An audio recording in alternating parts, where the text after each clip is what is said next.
bonsoir Tibère, et puis surtout merci de nous recevoir. Vous êtes les bienvenus. Tant mieux. Donc nous on est des lycéens du lycée Jacob Holzer en fait et on fait partie d'un projet audiovisuel. Et le but en fait c'est en mai de réaliser 2 courts-métrages sur le thème du voyage. Et comme on sait que vous êtes un voyageur, ben, on pensait que c'était bien de vous rencontrer. Pour vous, qu'est-ce que ça évoque le voyage ? La nécessité de sortir de chez soi, de son petit nombril, pour aller à la fois rencontrer d'autres personnes, rencontrer d'autres mondes aussi. Et puis finalement, on élargit un petit peu sa conscience et surtout, on va vers un peu plus de bonheur parce qu'au bout d'un moment, quand on tourne toujours sur les mêmes choses, eh bien, c'est là que ça va moins bien. Donc si on regarde les titres de vos albums, donc Sortir votre visage et c'est là-bas, on retrouve encore souvent cette notion d'ailleurs. Donc pourquoi ça en fait ? Je pense que si je fais de la musique d'ailleurs, c'est parce qu'elle est nourrie par cette idée de voyage. Je crois que c'est un métier parmi d'autres avec lequel on peut justement voyager, rencontrer des gens, souvent dans des moments très émotionnellement riches et forts. Donc ça donne encore plus de valeur à ce qu'on vit, plus de force en tout cas.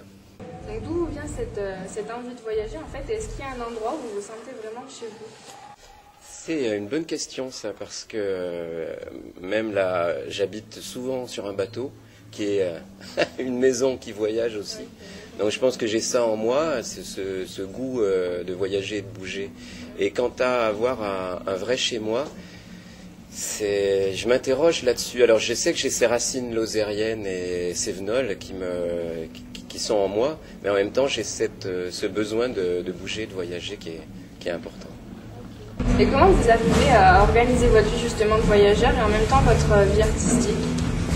Eh ben, elles sont complètement liées, hein, puisque être en tournée quand on est musicien, c'est un état normal des choses. Et puis bizarrement, mon circuit c'est fait plutôt sur l'étranger, la Suisse, le Canada, comme vous le disiez, et puis voilà, tout ça se mélange avec en plus un goût que j'ai moi pour voyager en bateau. Donc je suis un peu tout le temps à voyager, c'est vrai. D'accord. Donc vous avez un blog aussi sur lequel en fait vous parlez de vos récits de voyage. Donc est-ce que pour vous c'est vraiment essentiel en fait de parler de vos expériences Il y a une phrase que j'aime bien qui dit je sais pas où mène le chemin, mais je marche mieux quand ma main serre la tienne. Donc je pense que partager le chemin qu'on fait, c'est toujours plus enrichissant que de le garder pour soi. Donc les voyages pour vous, en fait, c'est une grande source d'inspiration. Oui, c'est une source d'inspiration, de nourriture et puis de découverte de soi aussi. Puisque quand on est obligé de se remettre en question par rapport à des fonctionnements différents ou des gens différents, on découvre aussi un peu de soi, comment est-ce qu'on réagit, comment est-ce qu'on fonctionne. Et ça permet à mon avis de s'ouvrir un peu plus et encore une fois d'être un peu plus heureux. Donc, est-ce que votre rapport au monde change quand vous êtes sur l'eau? Et est-ce que justement vous voyez le monde différemment quand vous êtes sur votre bateau? Oui, ça c'est clair. Je pense qu'il y a un côté, quand on fait de la voile en tout cas, et quand on voyage en bateau, qui est très contemplatif. Ça va lentement. On est tout petit par rapport à des immensités, donc on est à sa juste place. Et c'est une place qu'on oublie un peu dans la vie moderne, où on se croit toujours un peu à la fois éternel et puis le centre du monde. Là, les choses sont complètement remises en question. On est mis à sa juste place. Et ça remet bien les idées en place. Et donc dans une de vos interviews, vous évoquez l'écriture comme une ivresse. Est-ce que écrire pour vous, ça vous permet de vous libérer? Oui, il y a peut-être une libération, mais je pense que ce qu'on cherche, ce que je cherche en tout cas moi quand j'écris, c'est un plaisir.